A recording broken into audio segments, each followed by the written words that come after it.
The Joker once said, "I believe whatever doesn't kill you simply makes you stranger." All right, let's get strange. Hello, everyone. Welcome to Amelia's Weekly Fish Fry. This here long-standing electronic engineering podcast brought to you by eejournal.com and hosted by me, Amelia Dalton. Guess what? It's my birthday. Okay, technically it's on Sunday, but in honor of my birthday, I'm bringing in one of my all-time favorite guests, Ted Miracco from Cylynt, formerly SmartFlow Compliance Solutions. Ted is bringing us the goods on why the fight against IP theft is nowhere near done, why SmartFlow is now Cylynt, and why software protection is more important than ever before. But before we jump into thwarting cyber slime, let's bring in some news you may have missed. Quantum Internet Edition.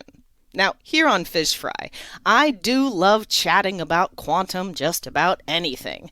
Late last year, I reported on plans for a new quantum radio. But what about a quantum internet? Seems like a pie-in-the-sky technology, right? Give me quantum internet and I'll sell you a bridge in Brooklyn. Well, maybe not. Late last month, the U.S. government unveiled a blueprint for a countrywide quantum internet at its Launch to the Future Quantum Internet event. Okay, so what are we really looking at before? Well, before we get into anything close to an unhackable quantum internet, we need to look closely at two quantum quandaries that need to be solved: quantum entanglement and quantum superposition. So first, quantum entanglement. This is when two particles can become so connected that no matter how much distance separates them, when you change the properties of one, it will change the properties of the other. And then there's that quantum superposition. This is when a particle can exist in two different states at the same time. Okay, so how do both of these phenomenon play into an internet scheme? Well, quantum entanglement would mean that communication would happen almost instantly, making quantum internet a whole lot faster than today's networks. Next, quantum superposition. This is where a particle can be in two different states at the same time. And this would mean a much tighter security of the information being shared across the quantum network. How? Well, first the information is encoded into pairs of connected photons that are in this superposition of states. And in terms of data specifically, this means that they could actually represent both a 1 and a 0 at the same time. In order to read the message, a decoder must be placed at each end, and then that specific message could only be read by its intended recipient. If someone other than the intended recipient tries to read that message, it actually collapses into a random state, making it completely unreadable. So, are we ready for a quantum internet today? Just press the button and go? No, not at all. But this recent announcement from the U.S. government is quite promising. At this Launch to the Future Quantum Internet event, they laid out 4 areas of research that should come first in order to develop this quantum internet. And they include providing the foundational building blocks for quantum internet, integrating quantum networking devices, creating, repeating, switching, and routing technologies for quantum entanglement, and enabling error correction of quantum networking functions. Now, in addition to these vital areas of research, the U.S. government has also laid out 5 milestones that need to take place before a quantum internet can be a reality. The first one of these milestones has actually already been demonstrated. It's the verification that this technology actually works over fiber networks. And that demonstration of this first milestone was recently shown in a test network set up by Oak Ridge and the Los Alamos National Laboratories. Now, the next milestones are all about the distribution of these entangled photons, starting with the distribution between campuses within a city. The next milestone is to set up quantum memory networks between two cities. And the fourth milestone would be to extend those quantum memory networks between states, using quantum repeaters to amplify signals. And finally, the fifth milestone would be to develop an operational infrastructure between laboratories, universities, and industry. Okay, we are miles and miles away from an unhackable internet. But a blueprint is a huge step forward. If you want even further information about this quantum internet blueprint, I've included a couple links below the player on this week's Fish Fryin' page on eejournal.com. Super cool stuff. All right, it's time to bring in the one, the only, Ted Miracco from Cylynt. Let's go. Hi, Ted. Thank you so much for joining me. Thank you, Amelia. It's a pleasure to be back. I look forward to catching up. Excellent. Okay, so the last time we talked, you were part of SmartFlow Compliance Solutions, but now you're the CEO of Cylynt. So what's going on here, Ted? Why the name change? Okay, well, first off, SmartFlow Compliance Solutions is a mouthful. As our company has grown and as we've worked with our enterprise clients, we've been doing a lot more than just compliance solutions. So if you recall, our focus has been on anti-piracy, and we do work with the major software vendors to try to protect intellectual property. What our customers have led us to is the fact that the data is useful for so much more than just license compliance. We kind of outgrew the name. And then in addition to that, I just really got tired of having to type in at smartflowcompliance.com every time I had to register for something. So Cylynt is just so much easier. We love the name. It's Cylynt, it implies the stealthiness because we still want to be in that cybersecurity edge and to really be stealthy when we need to from an anti-piracy perspective. And I'll tell you a little bit more about some of the things that we'll be doing, but we're going to be doing a lot more than just compliance solutions. Excellent. Now, Ted, does this mean that all our piracy issues and license compliance problems are all solved? Yeah. Donald Trump did this trade agreement with China, and they just decided that this was not going to happen anymore. No, I'm being facetious. No, the politics and the politicians have been making a lot of noise about the intellectual property theft. Trade agreements are one thing, but the reality is this is a problem. It is getting, our data shows that the problem is getting worse. It's not getting better. The BSA publishes statistics every couple of years. They show a slight improvement, but the data that we collect, their data is based on surveys. Our data is based on evidence. And the evidence that we gather, we need to add more servers, more bandwidth, more computing hardware to process the unlicensed software events. The crack sites, I remember you spoke with David Hall, the author of Crack 99, when we were last at DAC. The crack sites that traffic in these unauthorized, counterfeit software, they've proliferated. There's more of them than ever. Every time you do a takedown notice, one goes down and 2 or 3 more pop up.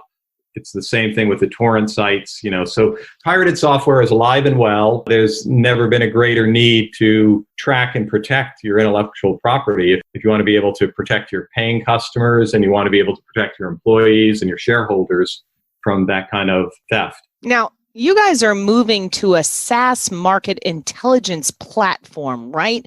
What has that move been like, and what's all included in this kind of platform? Okay, so we've always operated a SaaS platform. So the SmartFlow Professional for small and mid-sized companies and the SmartFlow Enterprise Edition for our larger enterprise clients, it has always been a SaaS portal. It's built on top of an Oracle Enterprise database and runs in the Amazon Web Services cloud, but it's really there to protect on-prem software, and most of our clients are on-prem software vendors.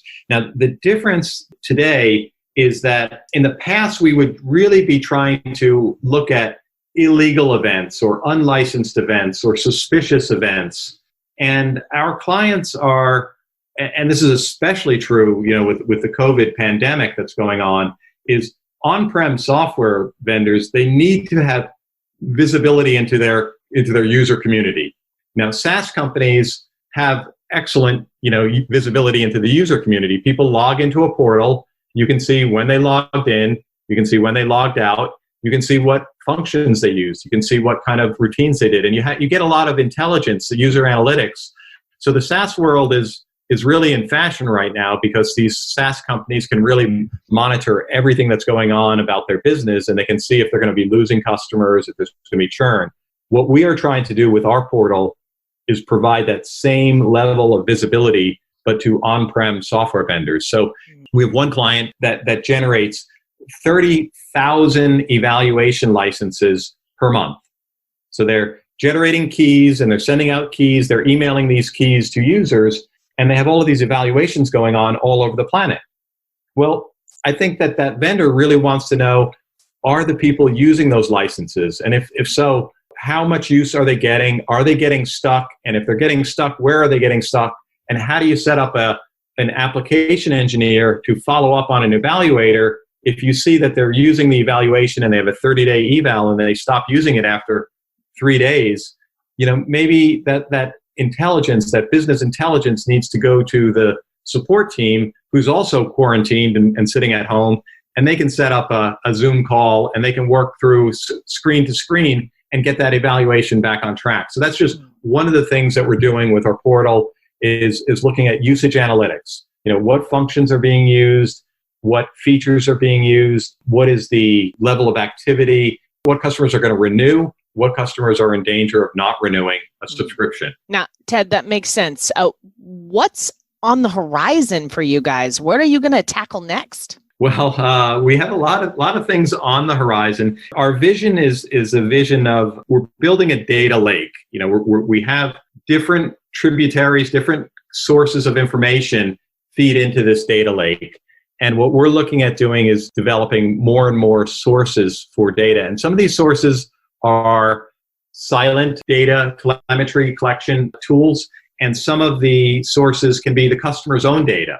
So what we try to do is we try to create an environment where a software company can pull together all of this information and that we can make sense of it. So what we try to do is to take quality data, but not connected, multiple databases, and then use our expertise in analytics and our expertise in understanding usage and bring it together a picture so that every executive in the boardroom can get a snapshot of what's important to them, whether it's churn, customer churn, whether it's what the renewals are going to be, whether or not the development team is invested in the right features and functionality, all of that information. We want to be the company that can provide the insights into how software is being used and how to improve it for the user community. Sure, that makes sense.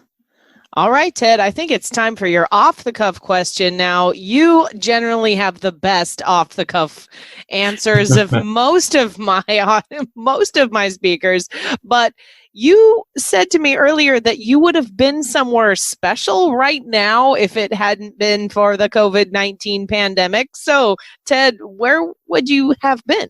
Well, yes, I always, try to have something good. And in this case, we're going to have to use our imagination. But the original plan was my wife and I were going to celebrate her birthday in Botswana in a place called the Okavango Delta.